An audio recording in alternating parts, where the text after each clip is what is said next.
के खरौआ श्री रामाही चुटुर पुटुर चलै कुटुर कुटुर चलै हो बहिनी पहिरी के रथ पे पधारै जनकपुरी जइहै जनकपुरी जइहै हो।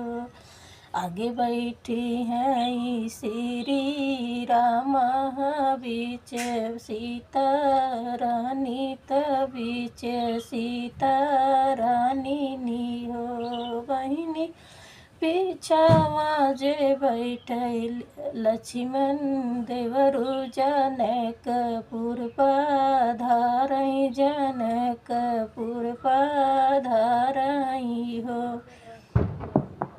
एक बन गए हैं दूसरे बन यौरी दूसरे बन हो बहिनी तीसरे में होई गए सोर की राम ससुर रे आवै राम ससुर रे आवै सीता नई हरे आवै हो।